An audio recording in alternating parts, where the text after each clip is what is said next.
أعوذ بالله من الشيطان الرجيم. بسم الله الرحمن الرحيم.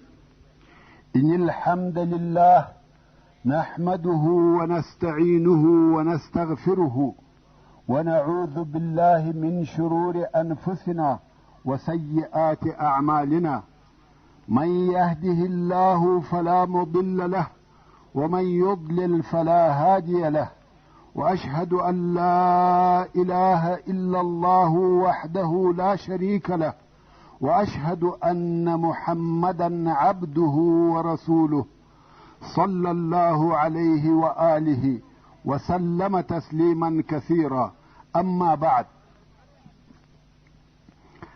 د سرور کائنات صلی الله علیه و آله وسلم ژوند. محترم ورونو، زموږ قصه دې ځای ته رارسېدلې وه. رسول الله صلی الله علیه و آله وسلم د دحیة الکلبي رضی الله تعالی عنه په لاس د روم پاچا قیصر ته یوه رساله ورولېږل چې هغه یې و اسلام ته دعوتاوه. خو په دغه وخت کې چې دحیه رضی الله تعالی عنه و قیصر ته ورهیدی، هلته په شام کې یو څه واقعې پیښې سوې چې هغه داسې وې. په دغه وختو کې قیصر د روم پاچا په خپله په شام کې موجود و، او شام ته د ده د راتګ سبب دا و چې په تیر کال کې د روم او فارس په مابین کې ډېر لوی جنگ پیښ شوی و، او په دې جنگ کې روم پر فارس غالبه سو. فارس ته ماته او شکست ورکړي چې دغه واقعه یعنی پر فارس د روم کامیابي الله جل جلاله د هغه تر پیښېدو څو کاله د مخه په قرآن مجید کې ذکر کړې او بیان کړې وه. الله عز وجل د سورة الروم په شروع کې فرمایي: الف لام میم غلبت الروم في ادنى الارض وهم من بعد غلبهم سيغلبون في بضع سنين. یعنی وعربو ته په نږدې مځکه کې روم مغلوبه سو، او دغه رومیان به د دوی تر دغه مغلوبیت وروسته په څو کلو کې بیرته پر فارسیانو غالبه سي. خو زه به اول هغه قصه درته بیان کم چې دغه آیاتونه د هغه په باره کې نازل سوي دي، نو بیا د آیاتو په ترجمه ډېر په آسانه پوهېدلی سو. په دغه آیاتو کې قرآن عظیم الشان یوه عجیبه پیشګویي کړې ده چې د قرآن مجید پر صداقت او حقانیت لوی دلیل دی. قصه داسې وه: د هغې زمانې د مځکې د مخ دوې لوی پاچاهۍ چې فارس او روم وې، د ډېرو کلو څخه په خپل مابین کې په شدیدو جنګو سره اخته او مشغوله وې. د 602 عیسوي کال څخه بیا د 614 عیسوي کال تر آخره د دوی د سختو جنګو سلسله جاري وه. په 500 عیسوي کال کې د محمد مصطفی صلی الله علیه وسلم مبارک ولادت واقع سو، او په 610 عیسوي کال کې په نبوت مبعوث کړه سو. په پخوا کې به هم اهل مکې یا مشرکانو ته د فارس او روم د جنګو خبرونه رسېده، خو د نبوت او د اسلام د دعوت په وخت کې دغه د جنګو خبرو د اهل مکې په زړو کې یو بل شکل او خاصه علاقه پیدا کړې وه. د فارس آتش پرستانو د مکې مکرمې بت پرستان د ځان ډله بلل، او د دین د نږدېوالي په سبب یې بت پرستان خپل بلل، او بالمقابل د روم نصاراو بیا مسلمانان خپل بلل، ځکه چې دواړه اهل کتاب وه او د دواړو دین آسماني دین و. نو کم وخت چې به د پارسیانو د غالبه کېدو خبر را ورسېدی، د مکې مکرمې مشرکانو به خوشحالي کول او ویل به چې موږ هم دغه رنګه پر تاسې غالبه کېږو. مسلمانان به هم په دغه خبرو او واقعو زهیرېده او ویل به چې نصارا چې اهل کتاب دي ولې د آتش پرستو مجوسیانو په مقابل کې شکست خوري، چې موږ ته دغه مشرکان پیغورونه راکوي. خو په 614 عیسوي کال کې چې د رسول الله صلی الله علیه و آله وسلم د بعثت 15 کاله تیر سوي وه، فارسیانو و رومیانو ته ډېره سخته ماته ورکړه او د روم د قیصر څخه ډېر ځایونه ونیول. حتی په خپله هرقل یا قیصر هم په قسطنطینیه کې محاصره او قلابند سو. د رومیانو پایتخت تر خطر لاندې سو. ډېر لوی لوی اسقفان یا ووژل سوه یا بندي ونیول سوه. د بیت المقدس څخه ډېر لوی او مقدس صلیب د ایرانی فاتحانو لاسته ورغلی. د روم د قیصر عزت او اقتدار بالکل ختم او د منځه ولاړ. په ظاهره خو داسې هیڅ دلیل او علامه نه و موجود چې رومیان دې بیا دونه قوت او طاقت پیدا کړي چې د فارسیانو په مقابل کې د سر راپورته کړي. نو د دغه حالاتو او اخبارو په لیدلو او اوریدلو سره به د مکې مکرمې مشرکان ډېر خوشحاله کېده. مسلمانانو ته به پیغورونه ورکول او زهیرول به تر داسې اندازې چې د مکې مکرمې د مشرکانو څخه یو نفر ابوبکر صدیق رضی الله تعالی عنه ته وویل نن زموږ فارسي ورونه ستاسې پر رومي ورونو غالبه سوه او شکست یې ورکړي، محو او نابود یې کړه. سبا به موږ هم تاسې ته دغسې ماته درکو او د بینه به مو یوسو.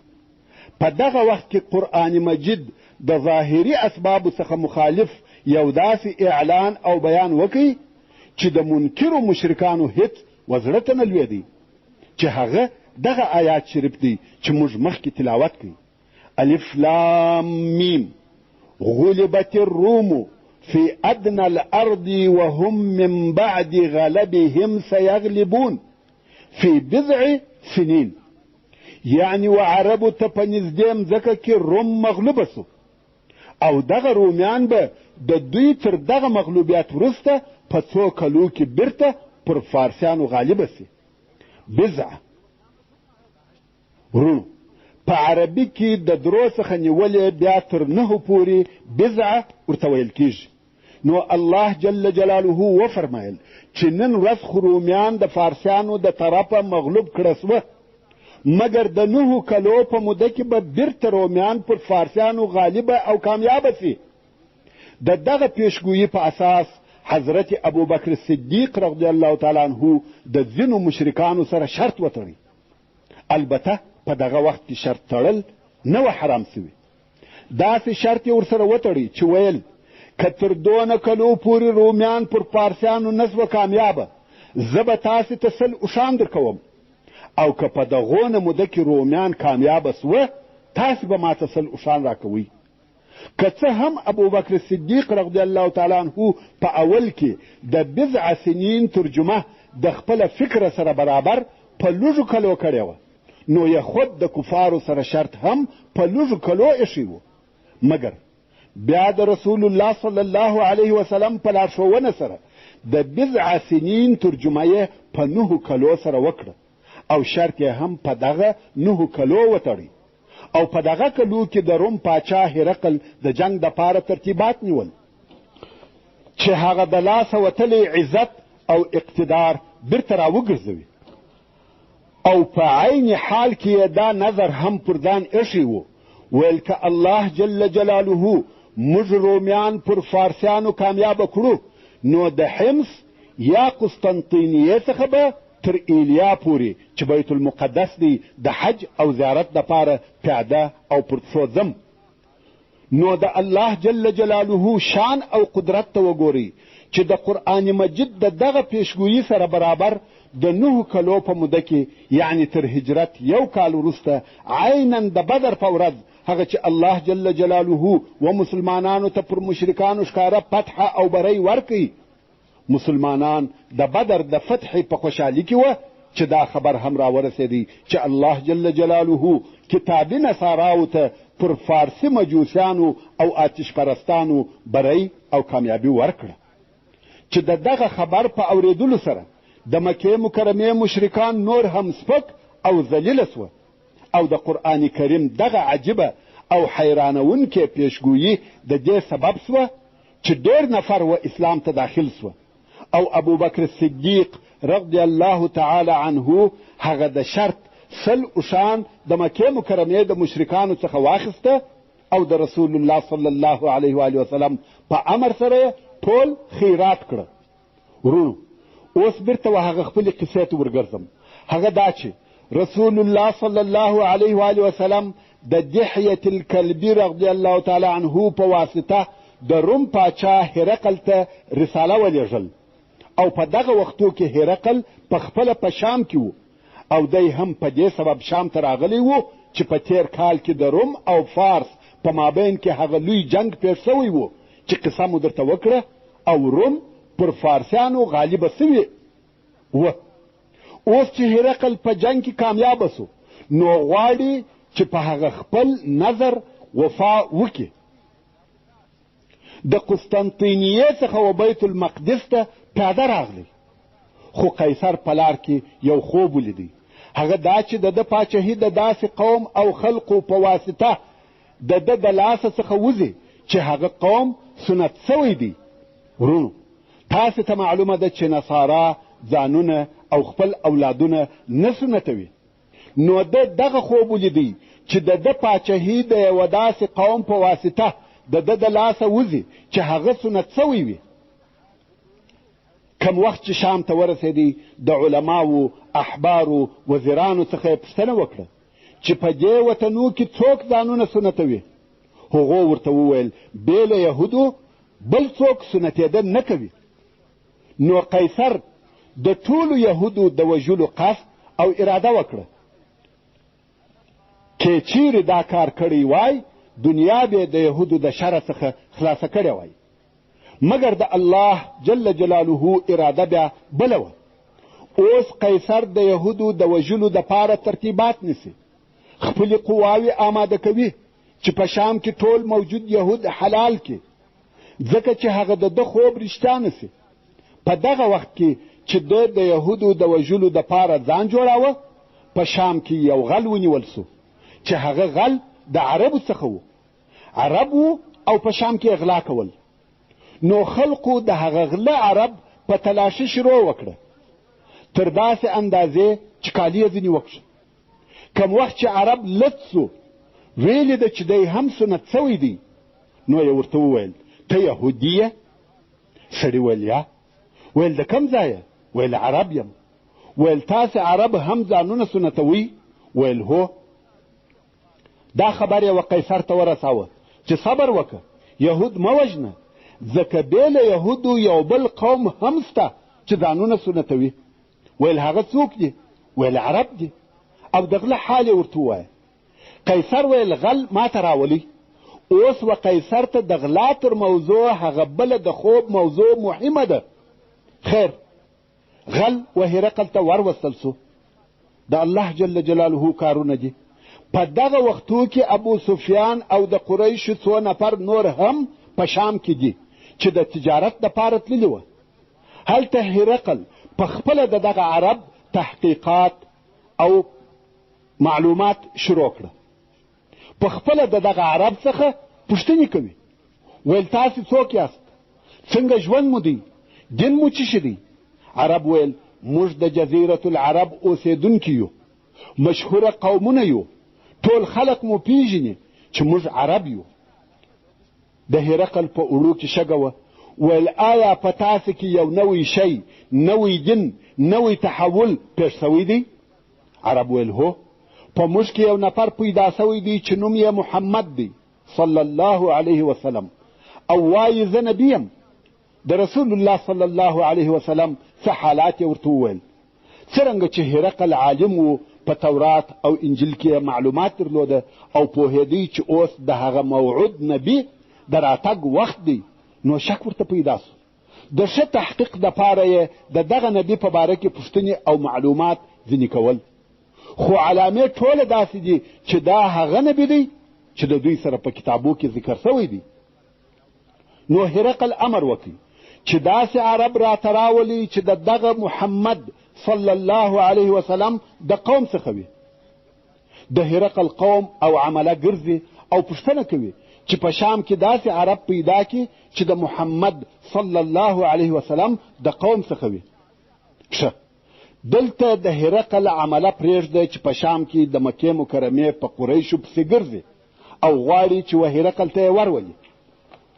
په دغه وخت کې د رسول الله صلی الله علیه و آله وسلم هغه لیک چې د دحیة الکلبي رضی الله تعالی عنه په واسطه یې و قیصر ته ورلېږلی و. دحیة الکلبي رضی الله تعالی عنه و قیصر ته ورساوه چې د دغه لیک د رسېدلو واقعات به وروسته درته بیان کړم، خو اوس به بیرته د قصې و هغه ځای ته ورسم چې د هرقل عمله د رسول الله صلی الله علیه و وسلم په قوم پسې ګرځي، څو آخر یې ابو سفیان د نورو قریشو سره پیدا کړ. نو د قیصر عملې ابو سفیان او د قریشو هغه نور مشران ونیول او قیصر د روم پاچا ته یې وروستل.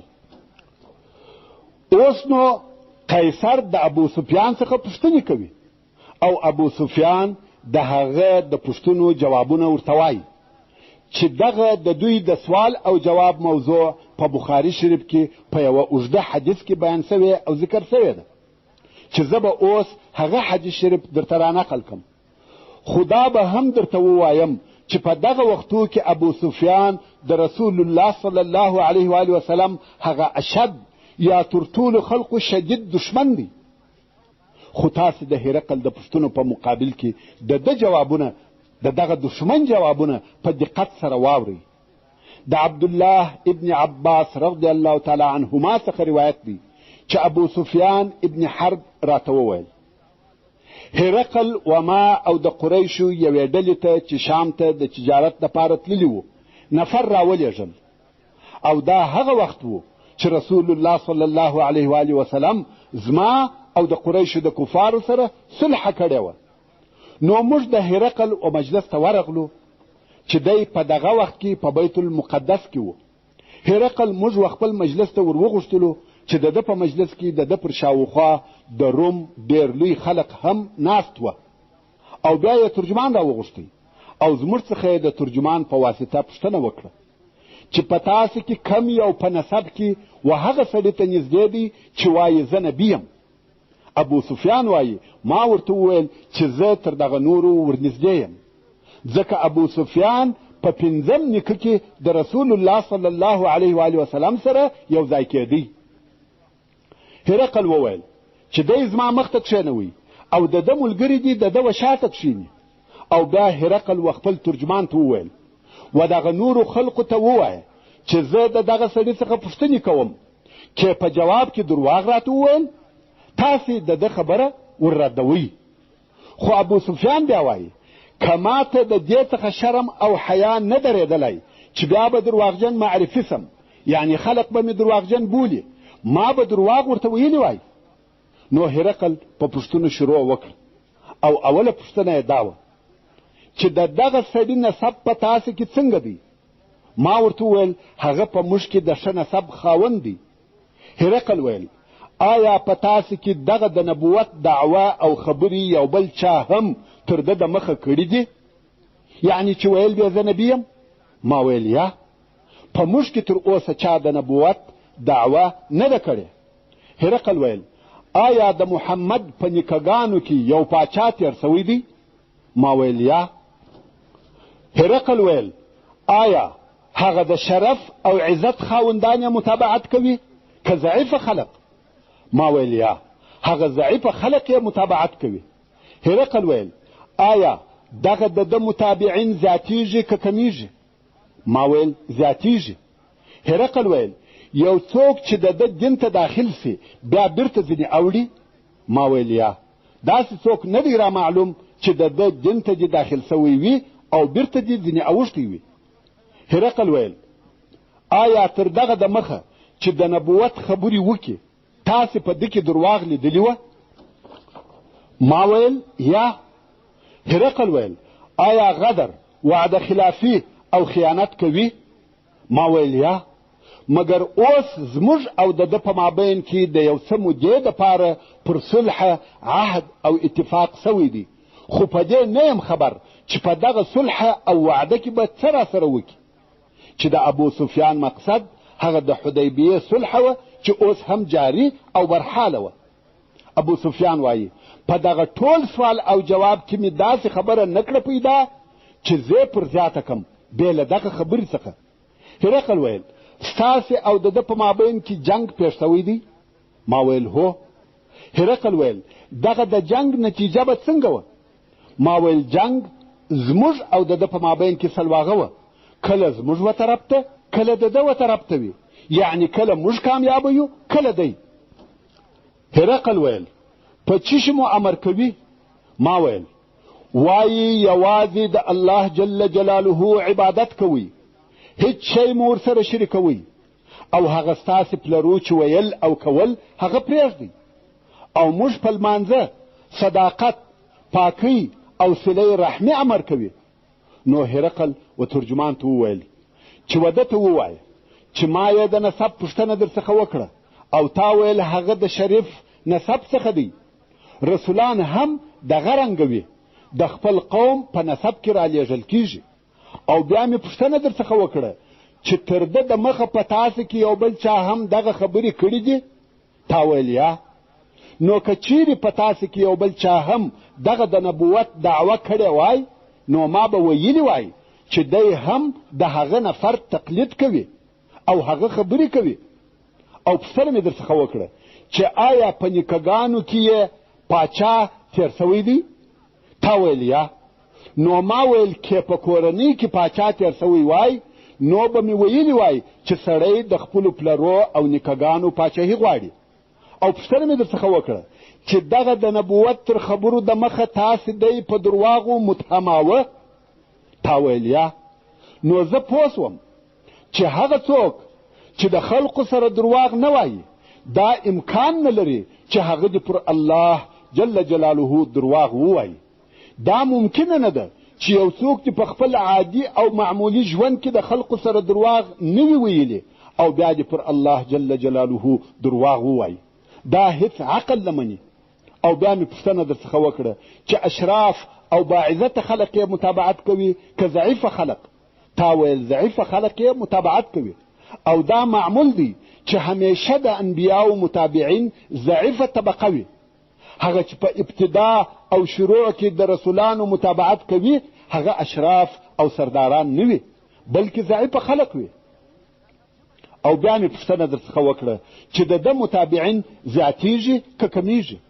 تا ویل زیاتیږي، او د ایمان کار هم داسې دی تر څو چې پوره کیږي.